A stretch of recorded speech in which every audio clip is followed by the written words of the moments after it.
terms of St. Patrick's Day, this is a really important day for us from a promotional perspective. There's no other country in the globe has this, and we're very fortunate to have this at a time when people are thinking about booking their holidays to Ireland. It's impossible to put value on it, but certainly we feel that the value of the publicity from a tourism perspective alone is well in excess of €10 million. It's a great example of Team Ireland working together. Our ministers travel abroad. We work very closely with their partners in the Department of Foreign Affairs and Trade, or here with us today, and also our colleagues in IGA, Enterprise Ireland, and the media around the world, and the diaspora, who all give a great push. And the Global Greening Project was started 9 years ago, and actually the event was in 2010, was the 200th anniversary of the first reception held for the Irish by Governor Lachlan of Corry in 1810, and we asked the Sydney Opera House to light up green for the occasion, which they did. And we've going on now, we expect to see over 300 global icons around the world light green in more than 45 countries. And just to give an example of some of what's been happening, delighted that the Sydney Opera House is coming back since the first time in 2014.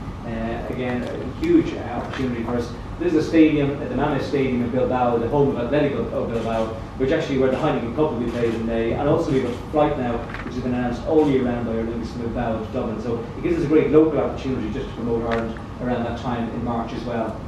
This is the Space Needle in Seattle, which again the relevance here is that we can work around local media on St. Patrick's Day to promote the Aer Lingus service, which is now running directly from Seattle into Dublin. So it's not just about turning the building green, it's about the PR opportunities that are for us.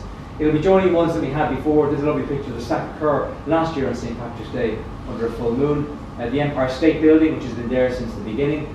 The statue of Christ the Redeemer in Brazil. And this again was thanks to the Archbishop of Rio de Janeiro, who has control over the statue, lifted this building because of the great work that Irish missionaries did over 100 years ago, helping the poor in Brazil. So there's a great story about this, about the Irish and the impact that we've had in the world over the last number of hundreds of years. Niagara Falls will go green on both sides, both the Canadian and the American side. The Colosseum was a great coup to get a couple of years ago. That will go green again this year. The Leaning Tower of Pisa, been green since about 2012.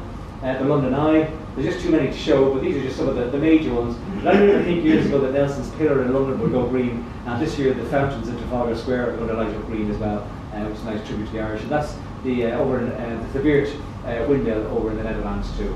So that's just a small snapshot of a much bigger picture that will be going on around the globe during the 17th of March. And we'll be trending #1 on social media around the globe, again, like we were last year.